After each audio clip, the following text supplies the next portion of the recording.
ከሰዋሰው መልቲሚዲያ ጋር የነበረው የሚሊዮኖች ውል በድንገት ፈርሷል። ጋዜጣዊ መግለጫዎችም ታግደዋል። ታዋቂ ግለሰቦችም ከወዲሁ ነቆራቸውን ጀምረዋል። ቴዲ አፍሮ ለምን የወሰደውን በሚሊዮን የሚቆጠር ቅድመ ክፍያ መለሰ?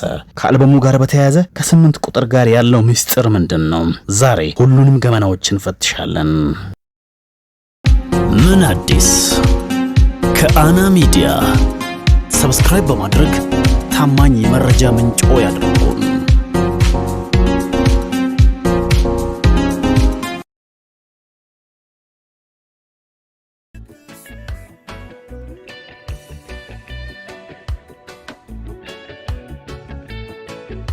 የአና ሚዲያ ነው። ሄኖክ ብርሃኑ ነኝ። በኢትዮጵያ ሙዚቃ የትውልዱ ምልክት ስመገናናው ቴዎድሮስ ካሳሁን ቴዲ አፍሮ ስድስተኛ አልበሙን ታህሳስ 8 2018 ዓመተ ምህረት በ8 ሰዓት 18 ትራክ ያለበት አልበም ሊለቅ እንደሆነ ከሳምንታት በፊት እየተነገረ ከርሞ ባሳለፍነው ሳምንት ደግሞ ራሱ ድምጻዩ በተለያዩ የማህበራዊ ሚዲያዎቹ በይፋ ገልጿል። የቴዲ አልበም እንኳን እንዲህ ቆይቶ አይደለም ለወትሮም በከፍተኛ ጉጉት የሚጠበቅና በርካታ ሀገራዊ አጀንዳዎችን የሚፈጥር መሆኑ ሳይታለም የተፈታ ሀቅ ነው። አሁን ደግሞ አልበሙ ከሚለቀቅበት ከቀን 8 ቁጥር ጋር በተያያዘው ያለው መስተጋብር ምንድነው? ታቅዶ ወይስ ባጋጣሚ?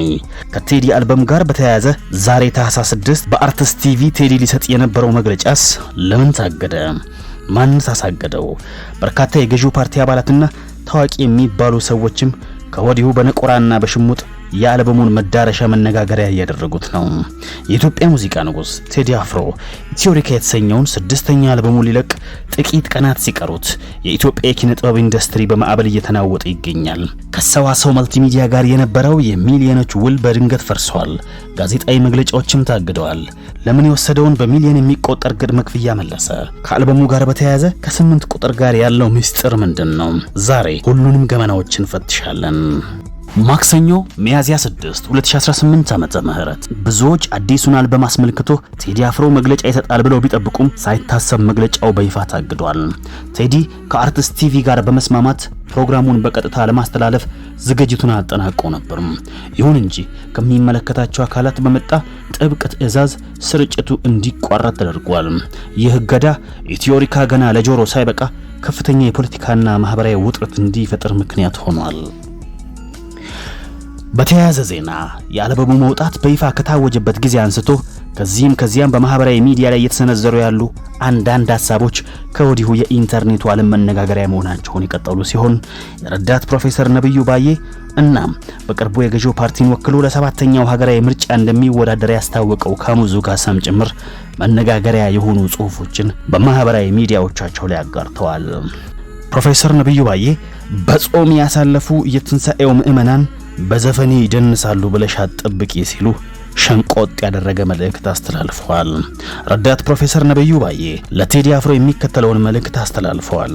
የሼፊልድ ደጋፊ ሆነሽ ለትንሳኤ የሼፊልድ የዋንጫ ዘፈንን አውጥተሽ የአርሰናል፣ የሊቨርፑል፣ የማንቸስተር፣ የሲቲ ብሎም የሁሉም የሊጉ ቡድኖች ደጋፊዎች እንዲሁም ጊዜያቸውን ሁሉ በጾምና በትጋት ያሳለፉ የትንሳኤው ምዕመናን በዘፈኔ ይደንሳሉ ብለሽ ከጠበቅሽ ዓለሙንም ኳሱንም በሰመመን ነው የምታዩ ማለት ነው ብለዋል።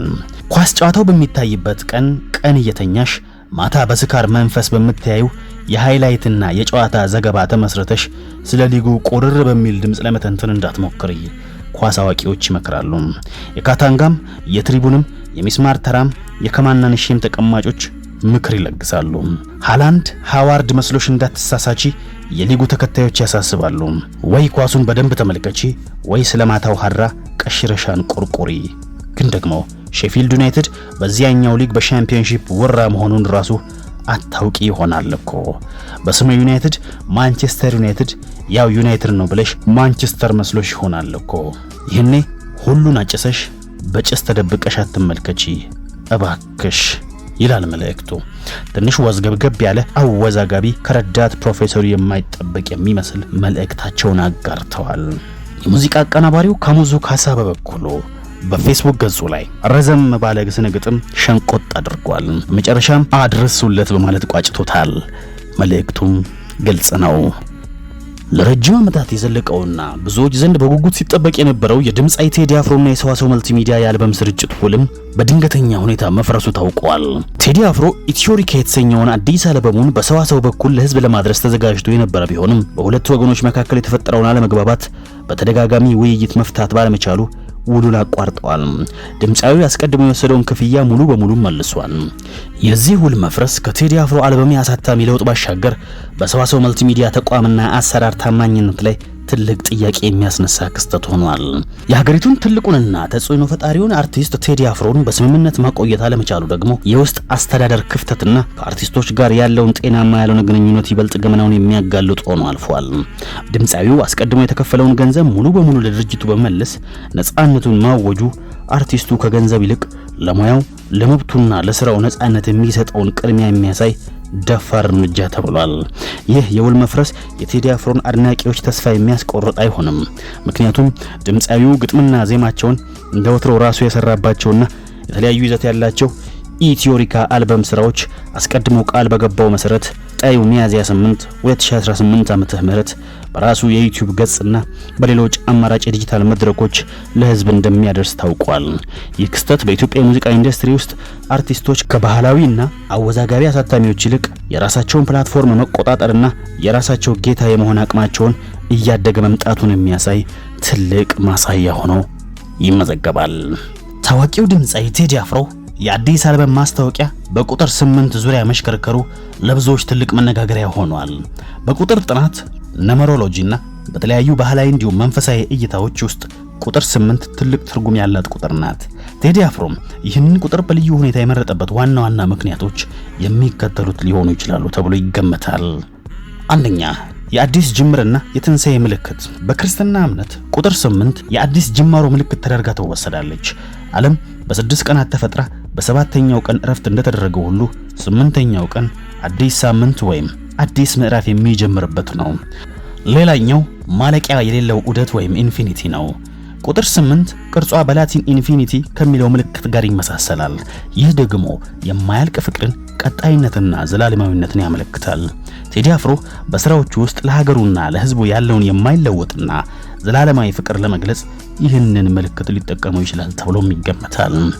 ሶስተኛው ሚዛንና ስምምነት ሲሆን ባላንስ ኤንድ ሃርመኒ ይሉታል። ቁጥር 8 ፍጹም የሆነ ሚዛን ወይም ሲሜትሪ ያላት ቁጥር ናት።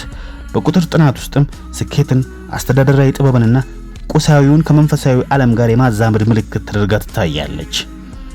በሌላ በኩል ደግሞ አንዳንዶች እንደሚገምቱት ቁጥር 8 የታዋቂው የንጉሥ አጼ ምኒልክ የልደት ቀን መሆኗ 88 ኢትዮጵያ ጣሊያንን ድል ያደረገችበት የአድዋ ድል መታሰቢያ መሆኑ ቴዲ ለታሪካዊ ነገሮች ካለው አክብሮት አንጻር ቀኑን መምረጡ ትርጉም ሊሰጠው ይችላል።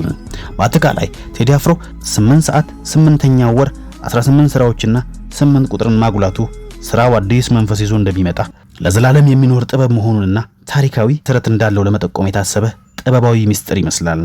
የጥበብ ሰው እንደመሆኑ አድማጮች የራሳቸውን ትርጉም እንዲሰጡና ስራውን በጉጉት እንዲጠብቁ የማድረጊያም አንዱ መንገድ የፈጠራ መንገዱም ሊሆን ይችላል።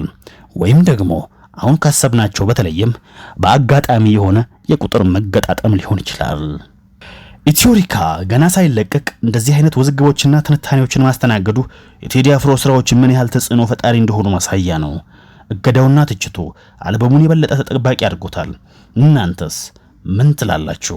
ከቴዲ አፍሮ 6ኛ አልበም ምን ትጠብቃላችሁ?